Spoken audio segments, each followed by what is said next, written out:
Happy Friday to everyone! Magandang gabi, Luzon, Visayas at Mindanao. March 8 na po tayo ngayon. Kuya Daniel, magandang gabi po. Miss Jackie Aquino, good evening po sa inyo. Yes, good evening Miss Annie Nertoy. Good evening po sa lahat ng nakikinig at nanonood sa amin ngayong gabi. Ay, salamat. Friday na po tayo, mga kasalbahay. Tutok lamang po kayo dito sa Serbisyong Kasalbahay. Miss Jackie, puntahan na natin muna ito. Isang kasambahay po natin ang lumapit sa UNTV Action Center. Alamin natin kung paano siya matutulungan po dito sa Service on the Dot.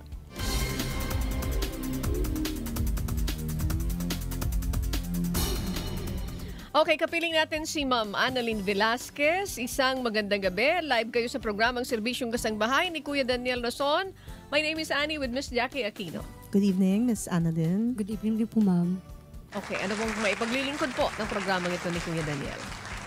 Magpapasalamat lang po ako, ma'am, kasi po kanina po nagpunta po ako rito for for insurance ng tatay ko po. Na-actionan po naman siya kaagad po. Then nagpunta lang po ulit ako rito para magpasalamat lang po. Naalala na natin ito, Miss Jackie, kasi itong si Miss Annalyn, parang hindi niya nakontrolado yung emosyon niya. Mayroon siyang insurance claim dahil namatay na yung tatay niya na i-claim, dapat inero pa yun. Ano po, Annalyn? Opo.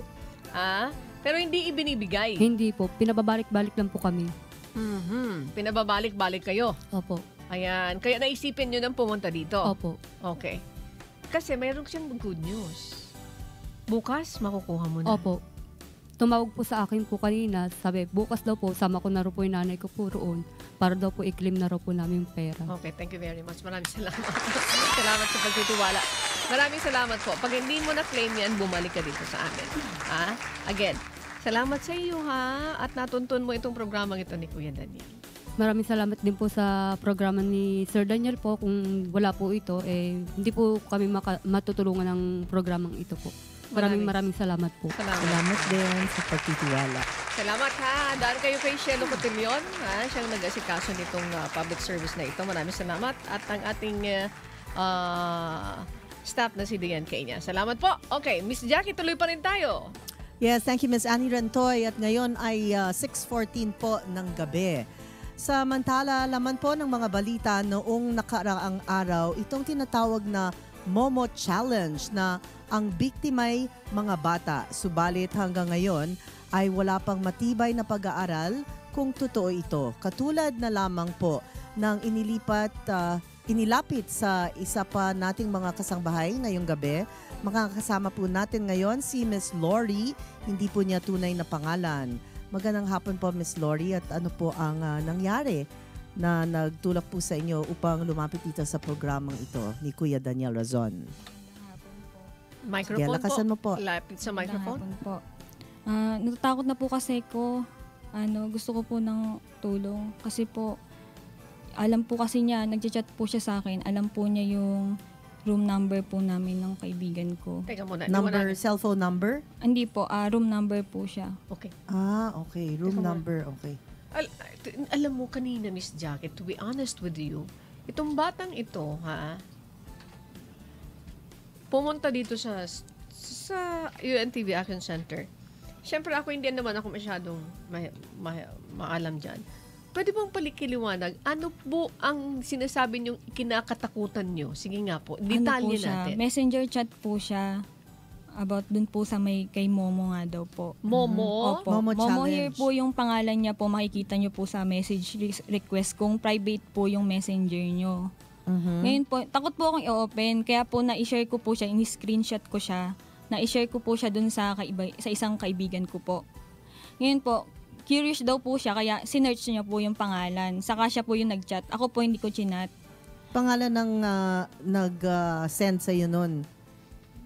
Momo here lang po yung pangalan niya. Okay. Pag in-open mo yan, mayroon nakalagay na Momo here. Pwede ba natin makita yan? Pasandali lang naman. Ayan. Pero tingnan na lang natin kung po pwede. Mayroon kasing shot na nakita ko.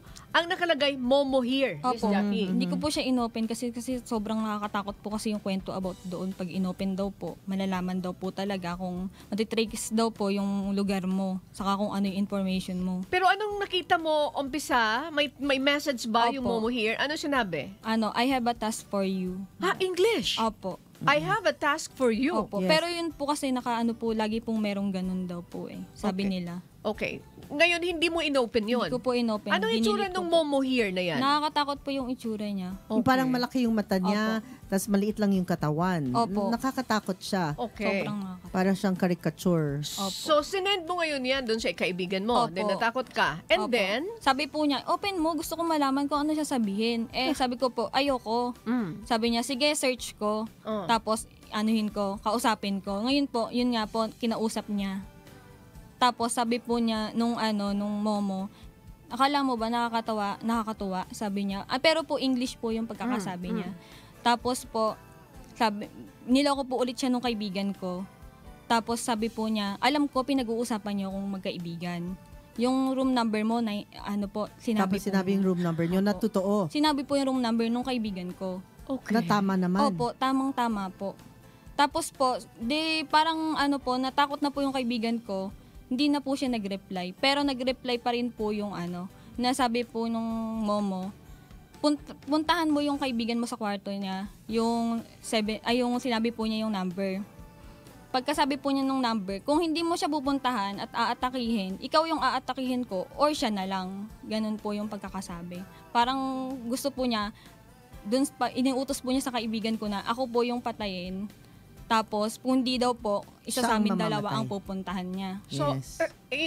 ilang taong ka na? Ay, wag na. Sige, wag na natin ano. So, ano yung nararamdaman mo ngayon? Yung una po kasi, nung wala pa pong sinasabi na numero ng kwarto, parang lang po, natakot po pero hindi gaano. Delete ko lang okay na. Pero nung sinabi po niya na may room number, yun po, dun po ako natakot. Talaga saka nagpanic po. Kasi, Yes, yes, alam niya po yung room number ng kaibigan mo at yung room number mo. Opo. Di ba? Tapos alam din daw po niya na pinag-uusapan namin siya ngayon. Okay. Mga kasambay, ito daw ang rason kung bakit hindi ka na nakakatulog nun sa room ninyo. Opo, hindi po talaga ako makatulog. Mag-isa ka lang ba sa kondo? May kasama naman po, Okay. dalawa pa pong bata. Okay. Mga kasambahay, sa puntong ito, Miss Jackie, with your permission, Yes. makakausap natin si Police Inspector Artemio Cinco, ang spokesperson po ng PNP Anti-Cybercrime Group. Magandang gabi po sa inyo, as Senior Inspector Artemio Cinco. Live po kayo sa programang Serbisyong Kasangbahay ni Kuya Daniel Rason. My name is Annie with Miss Jackie po. Good evening po. Yes, magandang gabi po sa inyong lahat. Magandang gabi po sa lahat din ng mga nakikinig sa atin.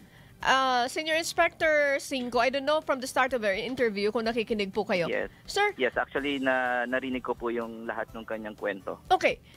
Takot na takot itong bata na babalik doon sa kanyang condominium dahil doon sa Momo here na binabanggit, alam kung ano yung pinag-uusapan at alam pati yung room. Ano ang pwedeng gawin dito po? Pwede ba natin matrace ito, sir? Well, ganito po, no. Unang-una po, hindi po natin pwedeng itanggalin po yung account na may possibility po talaga na merong taong nagmamanman sa kanila or may mga tao talagang nakapaligid sa kanila na nalalaman yung kanilang ginagawa. Hindi po natin pwedeng balewalain to. So, kailangan din po talaga nilang, for the meantime po, mag-ingat at as much as possible nga po, kung maaaring wag muna silang umuwi sa kanilang inuuwian dahil nga sabi po niya ay nabanggit ang kanyang room number, ay mas maigi po yon. Ang may advice ko po sa kanya, as soon as possible po sana, kung pwede siyang mag-report sa aming opisina sa PNP Anti-Cybercrime Group sa Kamkrame, Quezon City po, para at dalhin po niya yung kanyang device po na sinasabi po niya kung saan niya na-receive yung messenger upang ito po ay subject po namin sa tinatawag po natin na forensic digital examination. See? Doon sa mga nakikinig ngayon. Subject sa isang Forensic examination po. forensic. Forensic digital examination. Okay. What will happen kapag sinabject dito sa tinatawag na forensic digital examination po, Inspector Yes, Cinco? Actually po, matagal na po itong news na ito. Kung ilang weeks na po natin itong pinag-uusapan ng reg po dito sa allegation po na meron nga pong kumakalat ng ganitong klase ng application. That's why we are very interested po na makausap yung ating pong na nagko-complain Si Miss Lori. upang mahawakan po namin yung kanyang device sapagkat kung ito po ay isa-subject natin sa isang digital examination, may chances po tayo mapag-aralan kung ano po ba talaga itong mga messenger na natatanggap nila at kung totoo po ba na na-access po ng taong kausap nila yung kanilang cellphone kung kaya't nagkakaroon silang information tungkol sa kanila. what if Inspector Cinco, ito'y gawa-gawa lang o kaya ang may alam nito o yung malapit na kaibigan o kaya what will happen kung sila mismo?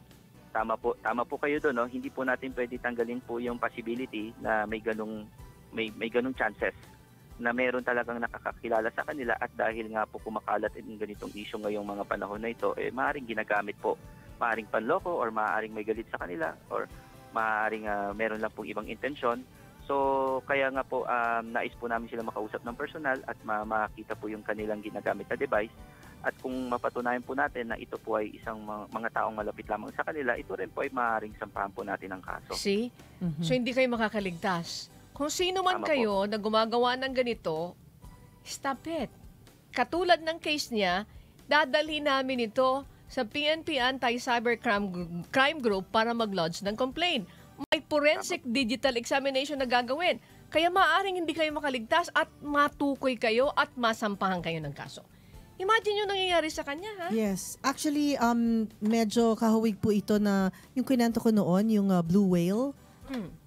Meron pong magpapadala ng papagawa sa inyong mga challenges. Tapos sa huli, meron pang saktan ng sarili mo, mga ganyan-ganyan. Tapos kung hindi mo gagawin, sasaktan nila or papatayin nila yung mga miyembro ng pamilya mo. So natatakot ang mga tao, ginagawa nila. Tapos yung panghuli, drawing, magka-carve ka ng blue whale sa katawan mo, ipapakita mo ang ginagawa mo yun. Pagkatapos nun, magpapakamatay ka, sasabihin nila sa inyo kung paano magpapakamatay, kung anong way. Itong nakikita ko dito sa screen, Miss Jackie, doon pala sa mukha na yan. Nakakatakot na. Diba? Hanggat maaari gusto kong takpan eh. Okay. Inspector Artemio Cinco, babantayan po namin dito sa Action Center ni Kuya itong case na ito po. Opo. At sana. Kami po ay interesado po talaga kami sapagkat until now po wala pa hong lumulutang sa amin na complainant para talagang papatunayan natin yung mga aligasyon na ito yung dahilan po ng pagpapakamatay po ng mga ibang kabataan natin, not only in the Philippines pero pati po sa other countries kung nababalitaan po ninyo yun. So kung sakasakali, this is the first case. This is the first complainant. Yes, if possible po, kapag po sila ay nagpakita sa aming opisina, this will be the first formal investigation po na gagawin natin tungkol sa kaso na ito. Okay. Since it's already 6:24 po ng gabi, Senior Inspector Cinco, kung hindi sila makakarating ngayon, okay lang po ba kung sila ay pupunta the following day or on Monday? Yes, ma'am. Wala pong problema. We are open 24 hours po. 24 hours. So, pwede rin ngayong gabi. Okay. Opo. Nasa sa kanila po yun. At bukas naman po ang aming opisina para po sa lahat. At sabi ko nga po, mas magandang mahawakan namin talaga yung kanilang device para ito yung mapapreserve na rin po natin. Paki-advise na lang po yung ating pong complainant po na huwag pong i-delete, huwag pong buburahin po yung kanyang mga na-receive na mga message at as much as possible, huwag na po muna niyang i-access yung kanyang social media. Okay. Sige. May sasabihin ka, Lori? Nireset ko po yung phone ko kasi sobrang takot ko po talaga. Tapos yung SIM ko po talagang pinutol ko siya. Pero yung kaibigan ko po, hindi niya po nireset yung phone niya. Binura lang po niya yung mga message, sabi po niya. Baka po pwedeng maano. Okay. Nevertheless, Sir Inspector Cinco, ito po ay papadala namin i-refer namin po sa inyong tanggapan po. Ha? Magkatulungan tayo dito, ha? Ma'am, nabanggit po niya yung kanyang kaibigan na di umano naka-receive ng message sa kanyang cellphone. Kung reset na po yung cellphone niya kasi I think nabura po lahat ng digital evidence natin dyan. Ngayon kung yung kaibigan po niya, kung po pwede po niyang isama na rin para mai-examine din po namin yung kanyang device. Okay. So maski nabura, pwede pong i-retrieve, maski hindi naman na-reset? May paraan naman po tayo pero hindi po lahat ng device po talaga, lahat po ng model ng cellphone or even laptops or computers, hindi naman po lahat ay kaya pero meron naman po. Titignan po natin conforme po ito sa model po ng kanilang gamit. Okay. Senior Inspector Artemio Cinco, maraming salamat. Kung sakasakali na mayroon pang mga ganitong kaso na idudulog dito sa Action Center ni Kuya, hindi po kami mag-aatumili na i-refer namin po sa inyo. Opo, handa po ako anytime po. Tawagan niyo lang po ako. Maraming salamat po. Salamat po. Police Senior Inspector Artemio Cinco, ang spokesperson po ng PNP Anti-Cybercrime Group. Sa ngalan ni Kuya Daniel Rason, kami po ay nagpapasalamat sa inyo. Ang payo niya, as much as possible, wag mo na kayong babalik doon. Okay. Yung kaibigan mo, ang sinasabi ni Inspector, pwedeng isama. Nakikiusap na pwedeng isama yung kaibigan mo, ha? Yes. At open po sila 24 hours, 24/7. Daanan niyo po yung referral letter diyan kay Dayan Cainia po, yung ating UNTV assistant sa Action Center ni Kuya, ha? Maraming salamat po. Magre-report din po kayo kung anong update, ha? Babantayan namin itong kasong ito. Salamat po sa Diyos sa pagtitiwala ninyo, ha? Salamat po. Lori, Okay. mag-ingat ka. Lori, wag ka munang gagalaw. Andyan yung FB natin, si Jong. Sandali lamang po. 6:27 na Miss Jackie. Ano po? Bakit nga ba kailangan magbayad ng buwis o tax ang mga mamamayan ng isang bansa? Yan po ang ating tatalakayin sa pagbabalik po ng serbisyong kasangbahay.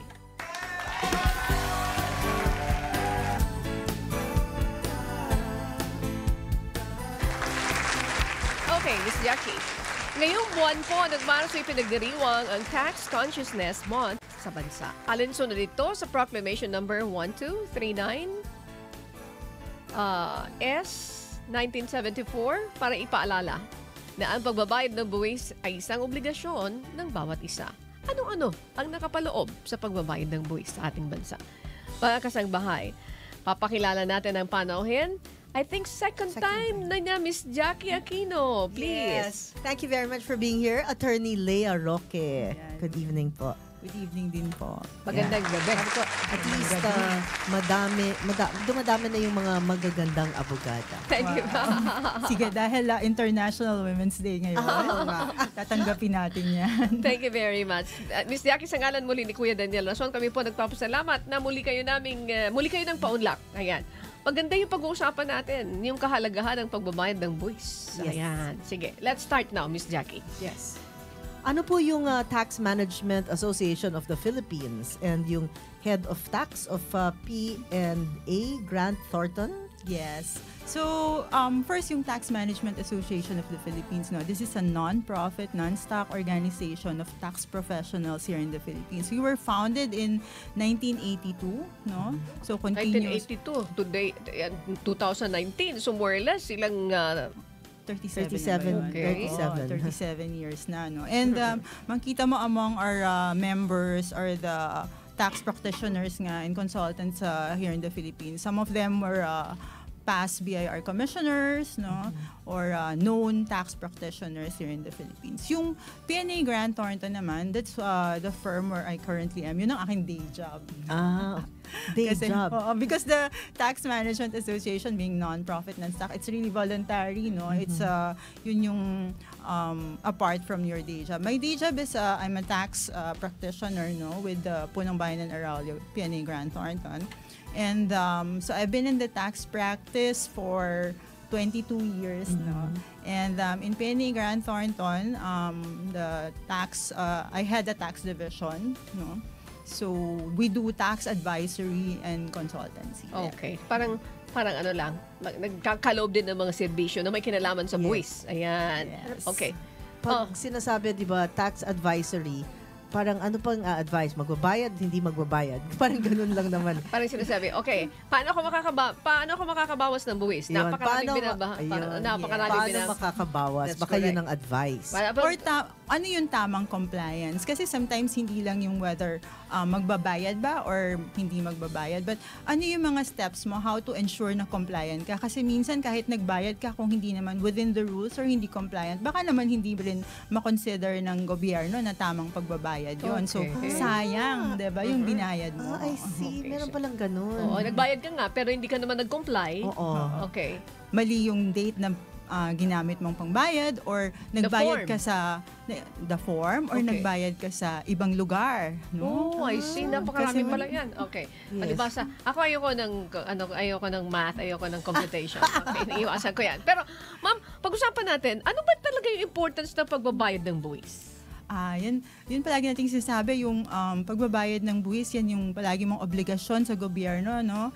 It's the price that we pay, sabi natin, for a civilized society. Kasi without the taxes that we pay, kung hindi tayo nagbabayad ng taxes, hindi under yung gobyerno, and without the government, paano naman yung ating civic life, paano yung mga infrastructure na kailangan natin, hindi ka naman pwedeng mabuhay lang dun sa loob ng bahay mo, no? So the moment na lumabas ka, kailangan mo ng magkikip ng peace and order, ng infrastructure, papaano yung mga magpapagawa ng mga roads and bridges. So, dyan ang gagaling.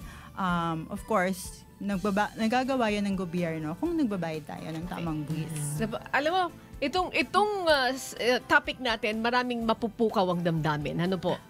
So, doon siya nasabi niya, kailangan natin ang buwis para ma-meet yung budgetary demands ng ating gobyerno. Okay, dahil doon kinukuha yan. Okay, may mga gastusin. Ito, related yan, Miss Jackie, kasi ito yung sinasabi. Tinatanong niya. Yes. Kasi sa ibang bansa, kunyari, dito, minsan nakalagay, these are where your taxes go, or this is where your taxes go, parang ganyan. Sa ibang bansa, parang mataas ang tax, wala naman masyadong nagrereklamo kasi nakikita at nararamdaman nila yung mga benepisyo. That's correct. Dito sa Pilipinas, parang kaninong bulsa ang pumupunta ng mga yung Okay, mga parang ganun. sinasabi, bakit ako magbabayad? Madaming korupsyon. Nilalagay lang sa corruption. Yes. Pero saan dapat, sorry Miss Annie, Yes, go ahead. saan dapat pumupunta ang ating buwis kung ito ba ay pumupunta doon? Siyempre, yung ideal dyan, yung taxes natin should always go to public spending, no? Yung mga bagay na para sa publiko, no? Siyempre, hindi naman issue yung tama bang nakukorrupt yun or napupunta yun sa mga government officials lang. So that's another facet of yung dapat binabantayan ng mga citizens, no? So isang facet yung kailangan nagbabayad ka ng tamang buwis mo, and then isang facet din yung tinitingnan mo kung saan napupunta yung buwis mo. Kasi civic duty mo rin yun, nasundan mo kasi galing yan sa bulsa mo, pinaghirapan mo yan, sabi nga. Parang sinasabi na, okay, teka muna, may corruption, itong sinasabi ninyo, pero hindi sapat na rason para sabihin mo, I will stop paying taxes anymore. Yes. Kasi sinasabi nga ni attorney, ito yung pinagagamitan ng ating buwis. Yan. Kailangan ito sa pangangailangan ng ating gobyerno para i-finance yung maraming bagay. Yung Lalo na mention about ngayon, infrastructure. Yes. Yung health, yung education, etc. etc. Sige, Miss Jackie, itong tanong na ito, Yes. sa ating bansa, ano sinasabi dyan? Ano po ang mga buwis na binabayaran po dito? Hoy, naku, malami. Diba? Sige, go ahead, attorney, please. So sa ating bansa, no, marami tayong buwis na binabayaran. And I think yung main classification would be yung local taxes na binabayad mo sa munisipyo, binabayad mo sa local government, and then yung national taxes na binabayad naman natin sa national government. Ito yung napupunta sa BIR. So ikaw, kung nagagawa ka ng business, meron kang binabayaran sa BIR, meron ka ring binabayaran sa munisipyo. So yun yung main. And then doon tayo sa local taxes, no, or yun sa mga binabayaran natin sa munisipyo, iba yung local business tax, 'di ba? Tapos meron ka pang mayor's permit. Tapos kung meron ka mga ari-arian, posibleng meron ka ring real property So taxes. that's local tax. Those are local taxes. The And then local sa taxes. national, lahat doon naman pupunta yung income tax. Income tax yung pangkalahatan na yun ng mga empleyado. That's income tax. Yes, Okay, yes. So, sino yung mga nagbabayad ng income tax? Anybody who actually earns any income. So, pwedeng empleyado from their compensation. So, yun, income tax yun. Or corporate income tax. Kung ikaw naman ay may business, korporasyon, magbabayad din yun ng corporate income tax.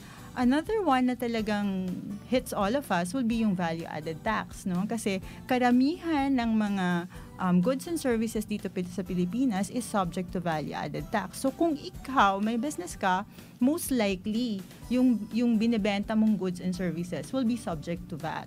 So yung VAT naman, isa din yun sa binabayaran natin, either directly or indirectly. Kung ikaw yung may business, ikaw yung magbabayad ng output. Pero kung ikaw yung bumibili, ililipat ko naman sa iyo yun.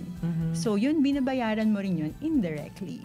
Yes. So, nakalagay minsan pag tinitingnan nyo yung resibo na nakalagay, kunyari, 100 pesos. Tapos, sa dulo, ilalagay yung parang yung parang Value-added tax, 12%. Yes, yung parang net, then 12% tax. Tapos yung total ulit. Iba-breakdown po nila. Mayroon pa ba tinatawag na ad valorem tax? No more? Well, VAT is a a sample of an ad valorem tax. Okay. No? So, Yun na lang naalala ko. At saka yung value-added tax. May 12% tax, mga 12%. ganyan. Ito yung dideduct sa'yo. Yes. Ito kayo yung dideduct sa'yo. Yes. so hindi totoo yung sinasabi ng iba na kung mahirap ako, wala naman akong binabayarang tax. Oo nga. Kasi hindi ka naman nagpa-file ng income Ay, oo tax nga, sa ma'am. ano. Discuss nyo nga yan, attorney, very quickly. Tuyon. Ay, mahirap ako, hindi naman ako nagbabayad. Oo, Tama ba yun? diba? Actually, Indirectly. hindi totoo yun kasi maaaring hindi ka nagbabayad ng income tax so hindi ka nagpa-file ng yung income tax return kasi kung wala ka namang kita, wala. Pero, every time na bumibili ka ng kahit anong bagay, so, nagpunta ka sa isang mall, bumili ka ng bagay, makikita mo may 12% yun, di ba? I Nalipatan see. ka na. Actually, dun sa VAT natin, yung system natin ng VAT, it allows the business owner to pass on the VAT to you. Siya yung nangungulekta para sa gobyerno. So, hindi tamang sabihin na dahil ako isang mahirap na tao, hindi ako nagbabayad ng buwis. No. Yes. Kasama ka sa nagbabayad ng Hindi Lahat buwis. siya tayo nagbabayad ng Hindi ka ITR. Yes, hindi ka nagsasubmit. Yeah, oo. But, kasama ka sa nagbabayad. Nagbabayad ng Oo, tax. kasi yung Yes. tax naman natin, hindi lang income tax, no? So, sabi nga natin, value-added tax is a tax. And it's the nature of value-added tax is nalilipat yon dun sa bumibili palagi. Okay. Alam mo, Attorney Leia Roque, Miss Jackie, siguro nagtanong nito may negosyo. Ayan, sige. Speaking of business, ayan. Ano-ano po yung mga tax? Sabi ko na nga ba? At deadline of payment ng taxes na dapat ugaliin ng mga small business owners po. Siguro yung negosyante yan. Sige po, go ahead, Oo. please. So, yung padating ngayon, no, kaya March is a tax consciousness week kasi it's in preparation for April 15. April 15 is actually the deadline for filing of the annual income tax return for taxpayers na ang fiscal year end nila is December 31, no? So since karamihan sa atin, karamihan ng mga businesses December 31, ang dami talagang nagbabayad ng April 15. So that's one. Yung local government tax na sinasabi natin kanina, ang deadline doon is January 20, no? That's the annual. Tapos na. Yes, Yes. pero pwede kang mag-choose nung instead of an annual payment, one-time payment nung January 20, pwede kang quarterly payment, no? Okay. So January 20 and then yung next quarter mo on the 20th day. So yon, kung chinose mo na quarterly ka, 4 na beses kang magbabayad ng yung tax, no? And then of course yung sa mga withholding taxes, yan, iba-iba yung mga deadlines dyan. Merong 10th day of the following month, merong 15th day of the following month. Sa value-added tax din, meron tayong on the 60th day of the following quarter, on the 10th day of the following. Medyo marami siya, no? Siguro para hindi sila mahirapan dun sa mga pagtingin ng deadline. The deadlines are available on the BIR website. Kasi meron tayong tinatawag na tax calendar kasi sa dami ng taxes, no? So meron tayong tinatawag na tax calendar. 10 yata yun, ano ma'am? Mahigit pa, o. Ayan, sige. Pag tiningnan mo yung tax calendar, medyo fine print yon at marami siya, no? So makikita mo. So pwede niyan tingnan sa BIR website, pwede rin niyan tingnan dun sa website ng Punong Bayan ng Arroyo. I-type lang niya, no, Punong Bayan ng Arroyo, so makita niya na dun. And then they can look at the tax, what we call tax calendar. Nakikita mo dun yung mga main deadlines. Okay. Miss Jackie, ang hirap. Ikaw mahilig ka sa math, mahilig ka magko-compute. Gusto ko nga mag-compute ng sarili kong Oo, tax. nakikita ko na nga nagsusulat si Miss Jackie. Yes. Yung di ba yung mga income earners na 25,000 a month or less, hindi na sila kailangan mag-submit ng ITR.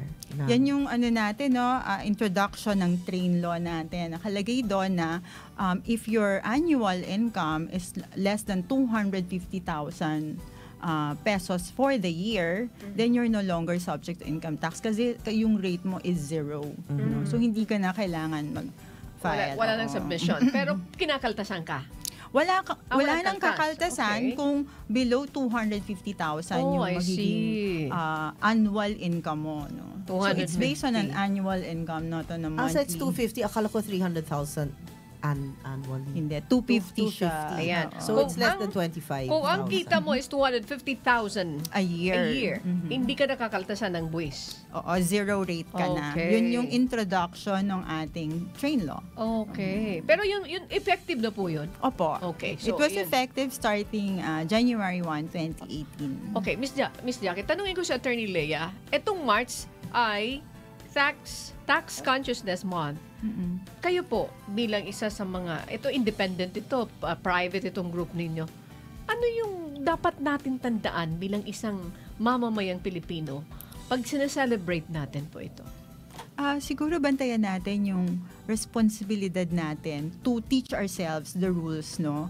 Kasi minsan nadidinig namin sa mga business owners or mga taxpayers na gusto kong magbayad pero hindi ko alam kung papaano. Oh. So, it's our responsibility to ourselves and to our country to know kung liable ba tayo to pay taxes and how are we gonna pay taxes. Pero alam mo naman, Ma'am Tina mo, yung word na ginamit nung tao na yon, gusto ko magbayad ng buwis pero hindi ako nakakaintindi. Apo. Wala bang group doon na pwedeng tumulong na libre para i-assist yung mga taong yon? Kasi pag nakolekta yan, kahit pa paano malaking tulong sa gobyerno yan. Tamang-tama. I'll inform you na sa PNA po, no, sa Punong Bayan ng Araulio, meron po kaming parang CSR on April 5. Ito po ay gagawin namin sa Makati, no? Sa Makati City Hall. It's in the morning starting 8 a.m. So, it's an open invitation to businesses, to small businesses na hindi nila alam kung paano sila mag-fill up ng kanilang income tax return. So, our CPAs and our tax practitioners will be there. We'll be giving them a parang morning session, half-day session on how to fill up their income tax return, and kung may question sila, then matulungan namin sila. Okay. Pero wala yung halimbawa, completely, mula sa pag-compute hanggang sa pagbayad, imo-monitor sila and that's free. Walang ganon. On a regular basis po ba to sa, let's say... Okay, kahit na once a year, every time sa na BIR. April, di ba? Yeah. Every day, siguro may isang kahilerang mga pwedeng tumulong, tapos may pumipila, each desk, ganyan. Sa BIR kasi meron naman silang mga officer of the day. So kung may question sila, pwede silang pumunta sa mga offices ng BIR.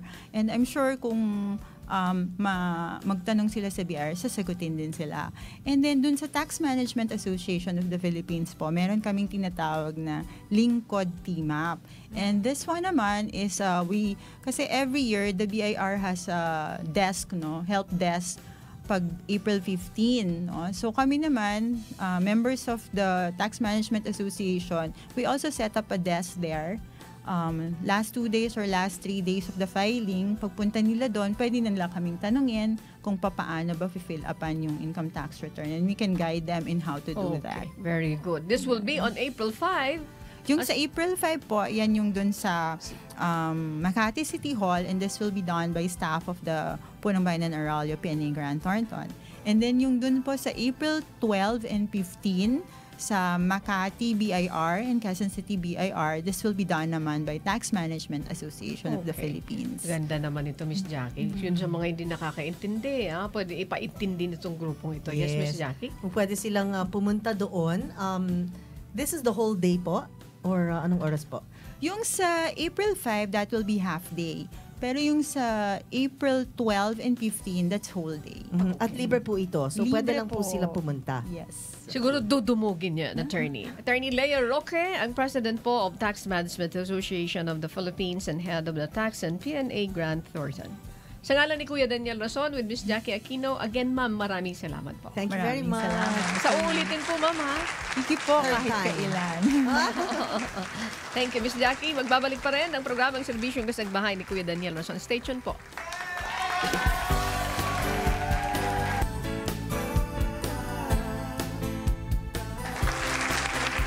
Okay, Miss Jackie, balik muli tayo. Hindi hadlang po ang pagiging estado sa buhay upang makatulong sa mga nangangailangan. Yan po ang pinatunayan ng mga mag-aaral ng La Verdad Christian College. Tunghayan po natin ang serbisyo publikong ipinagkaloob nila sa mga kasabay nating taga-Botolan, Zambales.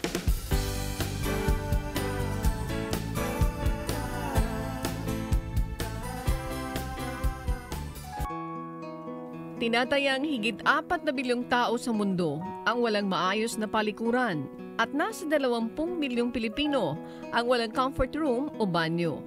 At karamihan sa kanila ay nagmula sa mga rural areas na hanggang ngayon ay malayo sa pag-usad ng sibilisasyon. Kagaya na lamang ng ilan sa ating mga katutubong Aita sa Botolan, Zambales. Kami kasing mga katutubo ay 24 hektaryang CR. Ibig sabihin kung saan-saan na lang pwede. Dahil sa kawalan ng regular na pagkakakitaan, hirap ang mga residente ng Botolan, Zambales na tustusan ang kanilang mga pangunahing pangangailangan. Ang pinakamarami dito ay walang kakayang makapagpatayo dala ng ganong sitwasyon na makikibangubahan, minsan nagtatrabaho lang sa palayan. Imbis na unahin yung CR, may pangpagkain na muna ang kailangan sa araw-araw.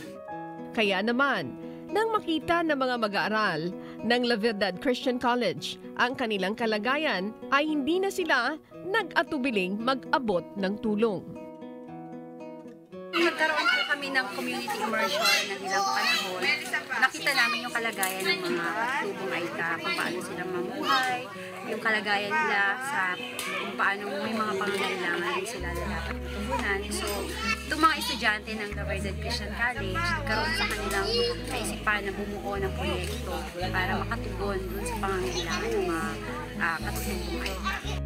Na-experience namin kung paano yung pamumuhay nila, kung ano yung pinagkukunan nila ng hanap buhay. Ang isa po sa nakita namin yung CR. Kasi kahit ako, naka-experience ako yung kasama kong estudyante na nag-immerse. Nakiano pa sila, nakilayo pa para mag-CR. Kasi wala CR din sa lugar nila. Kaya yun yung isa sa kulang. Malaking tulong sa mga residente ang mga palikurang handog na mga mag-aaral ng La Verdad Christian College para sa kanila. Napakalaking tulong nito lalo sa aming mga tao rito sa community dahil nung nagpatayo ang aming organisasyon ng bahay, kalinsabay na rin yung CR. Kaya lang po, nasira na yung mga CR. Kaya napakalaking bagay nito na ang mga bahay rito wala na silang CR. Kailangan pang lumayo na magdudumi kung saan-saan. Masaya naman ang mga mag-aral dahil kahit papano ay nakatulong sila sa kanilang kapwa na mas nangangailangan. Masaya. Kahit na estudyante pa lang, nakakatulong sa kapwa-tao. Tsaka yung lagi naman namin naiisip at lagi namin tinitignan na yung sa lahat ng paraan kung meron mang magagawa, estudyante ka man kung ano man yung estado mo sa buhay, kung meron ka namang pagkakataong magawa ng mabuti, kagaya nga ng sinasabi lagi ng Kuya Daniel na yung paggawa ng mabuti, hindi naman nagpupunta ng masama. Kaya bilang estudyante at mga scholar din ng Kuya Daniel at ni Brother Eli, malaking bagay din sa amin na mabigyan kami ng opportunity na maging extending hand nila para luminap sa kapwa. Labis-labis naman ang pasasalamat ng residente ng Botolan, Zambales sa regalong handog ng mga mag-aaral sa kanilang lugar. Ako talaga sa amin, lalo ako personal ako nagpapasalamat sa lahat ng higit sa aming community. Nagpapasalamat ako talaga sa La Verdad Christian College at saka bumubuo nito dahil isa kami sa naging beneficiaries nito. Habang andiyan yan, magagamit at magagamit namin.